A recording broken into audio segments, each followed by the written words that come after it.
গণতন্ত্র যে সিস্টেম, পুরো সিস্টেমটা হচ্ছে ধোঁকা। আমরা এটা বুঝতে চাই না, পরিবর্তন করতে চাই না। এই গণতন্ত্র সিস্টেমটাই হচ্ছে ধোঁকা। গণতন্ত্র হচ্ছে ইসলামের দৃষ্টিতে একটি নাজায়েজ, একটি কুফরি মতবাদ, একটি হারাম বিষয়। কিন্তু আপনাকে আমাকে আল্লাহর আইন বাস্তবায়ন করার জন্য চেষ্টা করতে হবে। একমাত্র সার্বভৌম ক্ষমতার মালিক আল্লাহ সুবহানাহু ওয়া তাআলা, জনগণ সার্বভৌম ক্ষমতার মালিক নয়। গণতন্ত্রের এই বিশ্বাসকে, সকল ক্ষমতার উৎস জনগণ, এই মতবাদকে বিশ্বাস করাকে, এই মতবাদ হলো কুফরি মতবাদ। গণতন্ত্রের সিস্টেমে বলা হচ্ছে যে সকল ক্ষমতার মালিক জনগণ, কিন্তু ইসলামের দৃষ্টিতে সকল ক্ষমতার মালিক একমাত্র আল্লাহ সুবহানাহু ওয়া তাআলা। কোন ব্যক্তি যখন এই জনগণ হচ্ছে সকল ক্ষমতার উৎস এটাকে বলবে, এটাকে মেনে নিবে, যে এটাকে বিশ্বাস করবে, সে তখন কুফরি করবে, সে তখন কুফরি মতবাদে বিশ্বাসী হবে। এটাই প্রখ্যাত আলেমগণ এই কথাগুলোই বলেছেন। মনে রাখার চেষ্টা করতে হবে, গণতন্ত্রের যে বিষয়, যেটা হলো সকল ক্ষমতার মালিক, সকল ক্ষমতার উৎস জনগণ, এ কথা চলবে না। এটা কোশ্চিনকালে ঠিক নয়, এটা হলো কুফরি মতবাদ। সকল ক্ষমতার মালিক একমাত্র আল্লাহ সুবহানাহু ওয়া তাআলার। আর সেজন্যই আপনাকে আমাকে আল্লাহর আইন এই সমাজে বাস্তবায়ন করার জন্য আপনাকে আমাকে আপ্রাণ চেষ্টা করতে হবে, সংগ্রাম করতে হবে।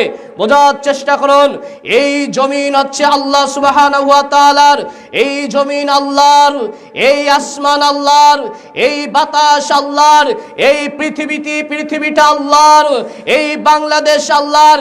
এই বাংলাদেশেও যদি কোনো আইন চলে, সেটাও চলবে আল্লাহ সুবহানাহু ওয়া তাআলার আইন।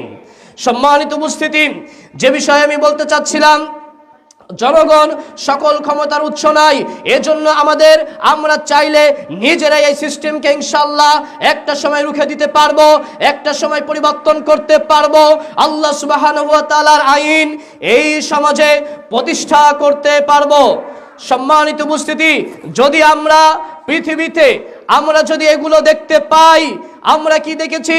এই পৃথিবীতে আমরা জাতীয়তাবাদ দেখেছি, আমরা সাম্রাজ্যবাদ দেখেছি, আমরা গণতন্ত্রবাদ দেখেছি, আমরা রাজতন্ত্রবাদ দেখেছি, আমরা প্রজাতন্ত্রবাদ দেখেছি, আমরা পুঁজিবাদ দেখেছি, আমরা ফ্যাসিবাদ দেখেছি।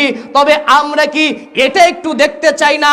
আল্লাহর আইনকে আমরা মুসলমান হয়ে, যেখানে 90% মুসলিম কান্ট্রি, সেখানে আমরা কি আল্লাহর আইনে এই দেশ চলবে, এটা কি আমরা দেখতে চাই না? এটা যদি চেয়ে থাকি, তাহলে আপনি আমি ঘরের ভিতরে বসবো আর শুয়ে থাকবো, শুয়ে স্বপ্ন দেখবো এই দেশে খিলাফত হবে। কিভাবে খিলাফত হবে? আল্লাহর নবী যেভাবে খিলাফত কায়েম করছিল সেভাবে খিলাফত হয়ে যাবে। আর আপনি আমি বালিশে মাথা দিয়ে কম্বলের ভিতরে ঘুমিয়ে থেকে স্বপ্ন দেখবো, ওই স্বপ্ন ওইভাবেই রয়ে যাবে। সম্মানিত উপস্থিতি, যে বিষয়ে আমি বলতে চাচ্ছিলাম, সকল ক্ষমতার মালিক আল্লাহ। আল্লাহ সুবহানাহু ওয়া তাআলা যদি চায়েন তাহলে সবই সম্ভব। সম্মানিত উপস্থিতি, আমি যে কথা আপনাদেরকে এত সময় বোঝাতে চাচ্ছিলাম, যে বিষয়টি সেটা হচ্ছে এই যে গণতন্ত্র, এই গণতন্ত্র ইসলামের দৃষ্টিতে হারাম, গণতন্ত্র ইসলামের দৃষ্টিতে নাজায়েজ, গণতন্ত্র ইসলামের দৃষ্টিতে একটি কুফরি মতবাদ, গণতন্ত্র ইসলামের দৃষ্টিতে একটি নাজায়েজ, একটি কুফরি মতবাদ, একটি হারাম বিষয়। কিন্তু আপনাকে আমাকে আল্লাহর আইন বাস্তবায়ন করার জন্য চেষ্টা করতে হবে, কারণ সকল ক্ষমতার মালিক আল্লাহ সুবহানাহু ওয়া তাআলা। সম্মানিত উপস্থিতি, তাহলে আমি প্রথম যে বিষয়টি বোঝাচ্ছিলাম, সকল ক্ষমতার মালিক আল্লাহ সুবহানাহু ওয়া তাআলা। জনগণ সকল ক্ষমতার উৎস নয়, সকল ক্ষমতার মালিক আল্লাহ সুবহানাহু ওয়া তাআলা। দেখুন, তাহলে প্রথমে যেটি বোঝাতে চাইলাম যে, তাহলে আমরা কেউ যদি বলি জনগণ সকল ক্ষমতার উৎস, তাহলে এই কথাটি ভুল হয়ে যাবে। এই কথাটির কারণে আপনি আমি কুফরি করে ফেলবো। আপনার আমার ভাষ্য হবে এটাই, সব কিছুর ক্ষমতার মালিক আল্লাহ সুবহানাহু ওয়া তাআলা, আলা কুল্লি শাইইন কাদির।